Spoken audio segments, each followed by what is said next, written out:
The board of the University of North Carolina at Chapel Hill repealing DEI mandates for all 17 campuses across the state. The Marxist leftists are not taking it well. Here's a peek. They stand for oppression. They stand for colonization. They stand for discrimination. The police will never ignore it. We are for power. We are for peace.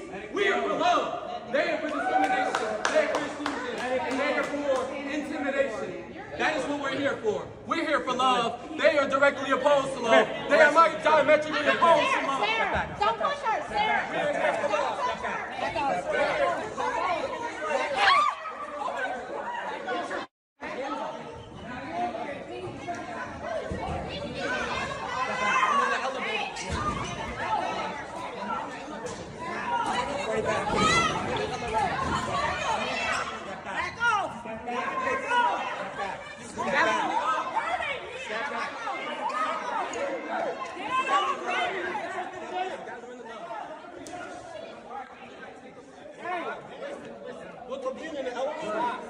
So what does this latest move by the University of North Carolina mean in the grand scheme of things?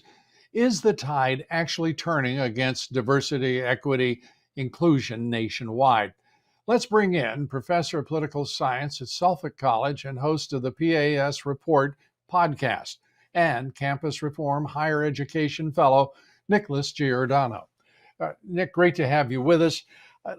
It does look like, at least to the unpracticed eye, I'll put it that way, that DEI is ebbing, that it's receding, at least in many of the major colleges in the country. There are obviously stubborn holdouts, but your sense of where DEI is right now, the threat of DEI, is it waning, or is it indeed becoming even stronger?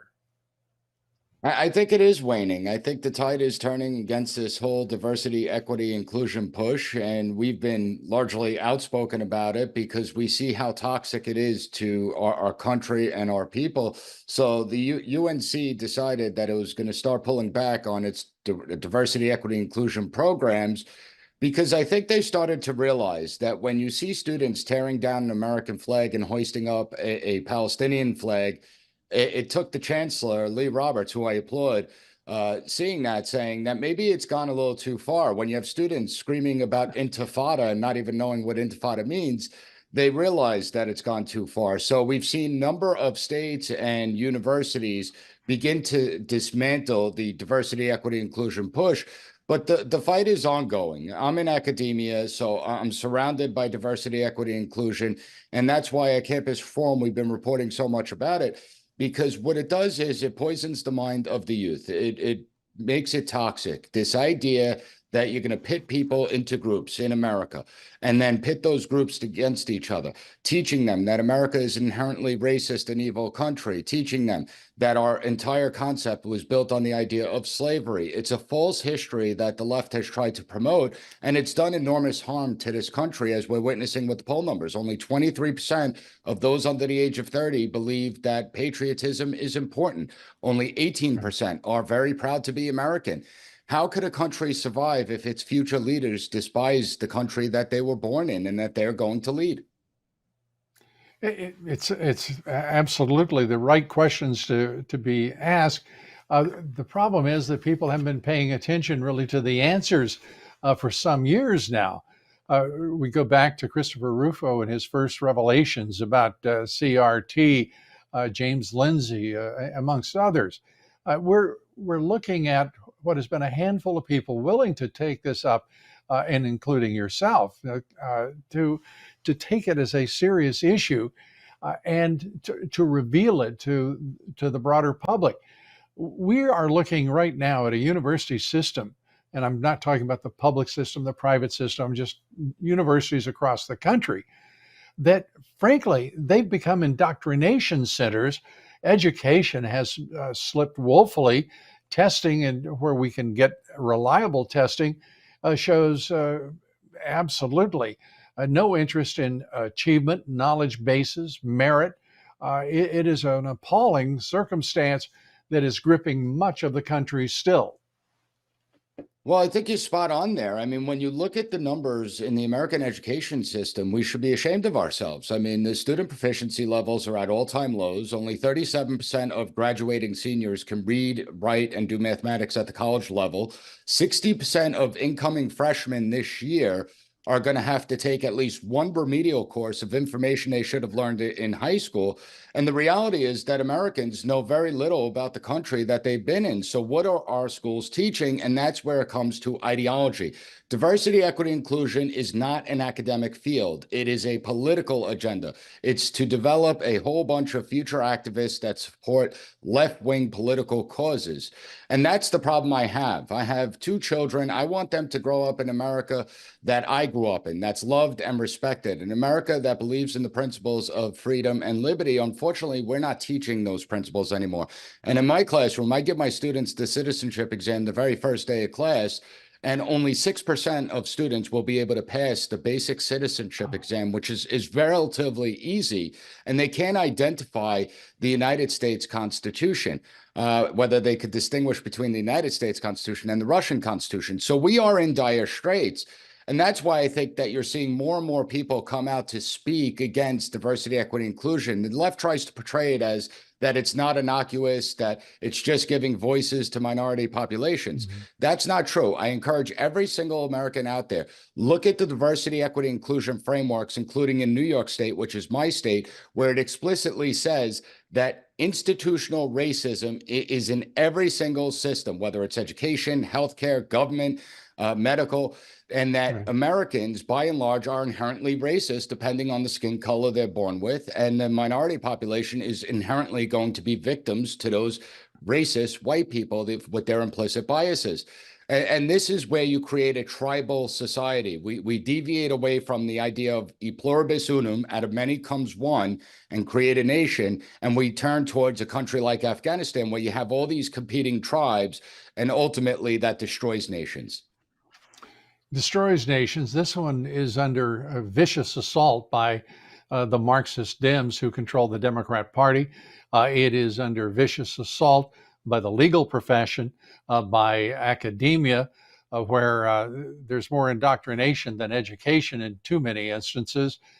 And we really, again, we are not hearing from corporate America, where DEI has an amazing hold, and they're not taking responsibility for what has been a failed experiment that has to be absolutely ripped out, roots and all, from HR departments and from management doctrine within those companies. But instead, corporate America is silent. Wall Street, despite everything else, and by the way, this is a money-making opportunity for them. Just ask Larry Fink. They haven't got the guts and the decency to stand up and be leaders and say, it is time to kill DEI and return to education, to the business of business, and to leave these societal and political, ideological issues, to push them to the side and focus on what matters. Because well, Lou, I don't mean to interrupt. Being agents of DEI is an outrage when you talk about corporations, because it denies their fiscal responsibilities. Well, I think we are seeing a turn in corporate America. We reported at Campus Reform earlier this year that 45% of employers surveyed in large corporations stated that they're doing away with 4-year college degree requirements for their positions. We've seen major companies like Walmart and Google, Tesla, IBM begin to move away from 4-year degree programs. We've seen states like Pennsylvania, New Jersey, and Virginia move away from 4-year degree programs. And what they're saying is, we don't like the students that you're graduating. They're coming in, they're ideological in nature. They don't have a work ethic. They don't believe in merit, because the colleges have destroyed the concept of hard work and merit.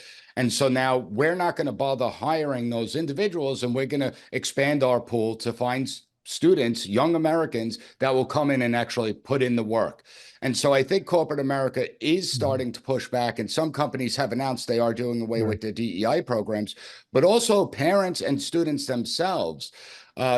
all-time confidence in higher education as a whole is at all-time lows. By 36% of Americans have confidence in the higher education system, where 64% do not. And that's reflective of what's being taught and what the students are learning in college. So these colleges better wake up, because they are bleeding enrollment because they've become so ideological, and they are not preparing the workforce of the next generation. They're not preparing the future leaders, and they're not preparing students to meet their civic obligations once they graduate.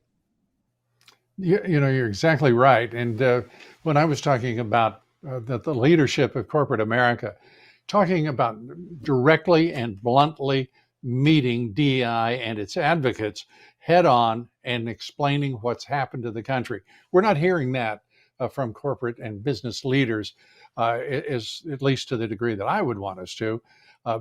In terms of going to community colleges and I think community colleges, frankly, and I don't mean to upset anybody, but the reality is the community colleges in this country, I think, are the biggest bargain in education, and everyone should be paying attention to that opportunity for their kids. The kids across the country should be paying attention to it.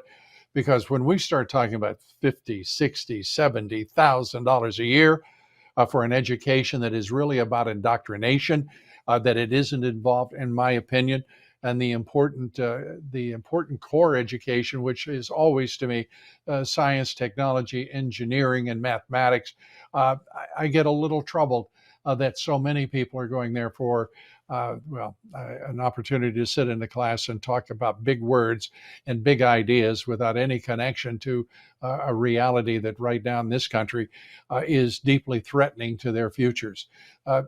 You get the last word here, Nick. We appreciate you being with us. Well, I have a piece coming out in the Hill actually next week talking about that exact thing. Notice how you don't see protest on community college campuses. You don't see calls for intifada on community college campuses, and you certainly don't see calls for death to America. And I think it's because the community college, we have students that are serious about learning. They understand the real world because they may have children. They may be returning to school as adults. They can't afford to go to a four-year school. So they take their education very seriously. And every American should consider, if you are going to send your child to a college, your best bet is a community college first. Nick, you and I are, it's a delight to talk with you. And you and I are the first ones to talk about this. I love the fact that we agree on that. And I really want to say to parents out there, to people graduating, think about your community college, because no one should put their parents in the position of the debt loads that are that just simply are funding more left-wing nonsense and devastating nonsense. And your parents shouldn't have to do it. You shouldn't have to do it, because those debts are just so burdensome that you're basically hamstringing yourself before you get out of the starting gate, which is, of course, graduating from college. Nick, again, thanks so much. Come back soon, and we will follow you closely. And maybe we'll get some people interested in those community colleges. I like the idea. Appreciate it. Thank you for having me. Thank you. Nicholas Giordano. Thank you for listening to the P.A.S. Report.